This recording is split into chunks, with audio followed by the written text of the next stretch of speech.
a masterpiece, a chorus of angels. Hallelujah.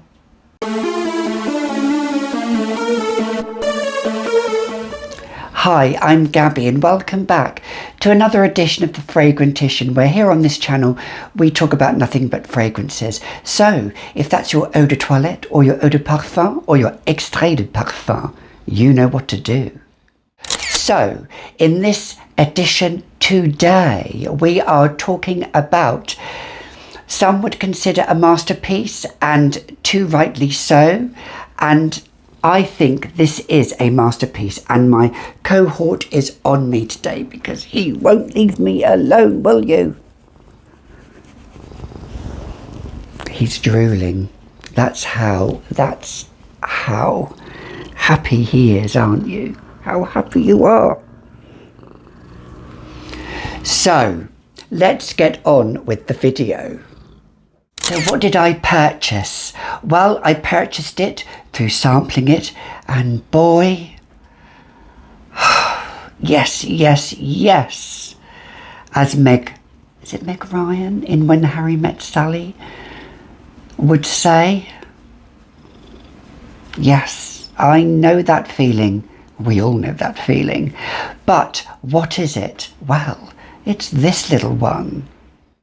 It is this. None other than Andy Tower, L'air du désert marocain. And it comes in this little tin here, and it's a 50ml eau de toilette, but don't let that dismay you if you think, oh no, it's not an eau de parfum.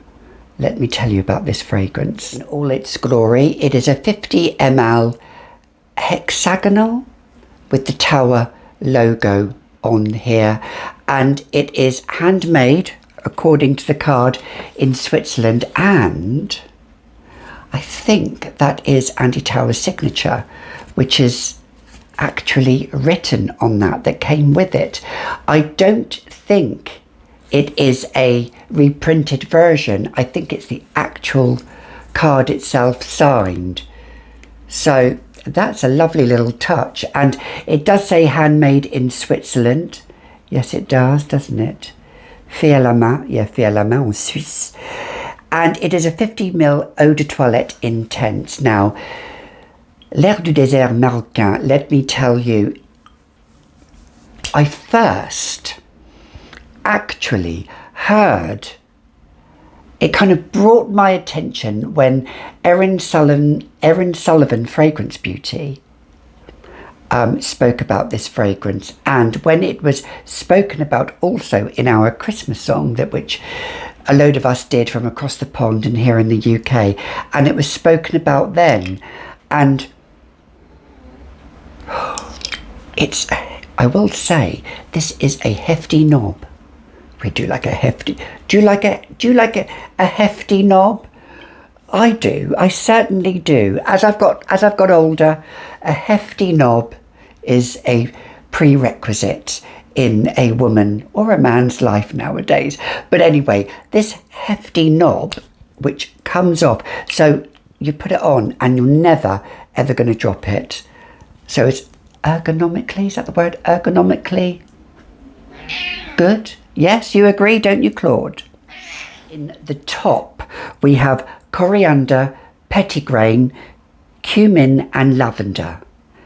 In the heart, we have labdanum, jasmine, birch and geranium. And then at the base, we have amber, cedar, vetiver, patchouli and oak moss. Now, let me just... Now, this...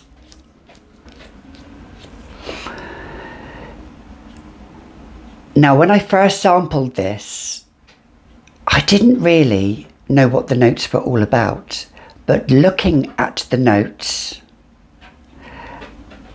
they are seamless.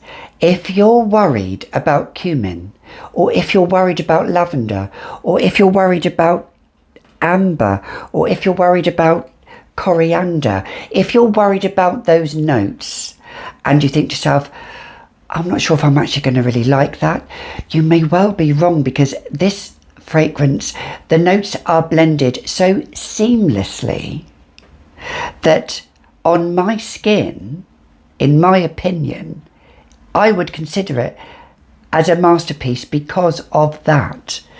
I'm going to spray a little bit on my hand. Now, I can smell it already. It is resinous. The ambery quality is there. The lavender and coriander are there, but that initial burst. The lavender in this is so aromatic and beautiful. It's so... I've not really smelt like anything like this. Sometimes when I smell a fragrance, in my head, I kind of look back to other fragrances in my collection that maybe are similar to this. But not with this. Yes, it is aromatic. It does dry down to this lovely labdanum ambery quality. There is a little bit of floral in there, but it is resinous, it is aromatic, it is a night in Marrakesh, it is a night in Egypt. I can see why Andy Tower, with his memories of those countries, put that in this fragrance. It's really, really lovely. Smooth, it's smoky, it's citrus, it's ambery, it's floral, the notes just dance and mingle in this fragrance. It is stunning, stunning. And I'm so glad I did sample it. If I'd have blind bought this, I would have liked it anyway, I know, but I would say sample first if you can. Always try and sample first if you can. The projection, the sillage and the longevity is off the scale. I washed myself and after washing, I could still smell it on my skin. It still projected off my skin. I still had a little bit of a waft thinking, what was that? 24 hours later. This is one of the longest lasting fragrances I have. And you know, I have a lot of fragrances that perform. And that does have to tick a big category for me. I'm not a skin scent person. Never have been, and I don't think I ever will be, unless the occasion is befitting for that occasion. But this is all year round. Now, I did initially say I would wear this in the high heat, and I will wear it in the high heat. And I've been told and I've read that in the high heat, this does perform really, really well, as in the cold heat. Cold heat, as in cold weather. So I can't wait to try this out in cold weather, because in hot weather, because in cold weather it performs. What will it be like in hot weather? It's one of those fragrances that it came out in 2005, 2006, and so it's relatively new still, although in fragrance history, that's getting on now, because things change and evolve. And I don't think this should ever be discontinued. I think it is a masterpiece. The coriander is, you can't detect certain notes, and on my skin it goes fairly sweet as well, and I think that's that labdanum and the amber in there. But you think, oh, that's only going to work in cold weather. But if it works in hot weather as well, as what I've been told, then it's a winner. It is spicy and aromatic, but the jasmine and the geranium in there lends that slightly floral quality. Not screechy at all. The jasmine in there is just at the background, and you just get a little hint of floral, whereas the other notes, those resinous and those aromatic notes, just dance, and it reminds me of being Jasmine in Aladdin on a magical carpet ride, overlooking the scenery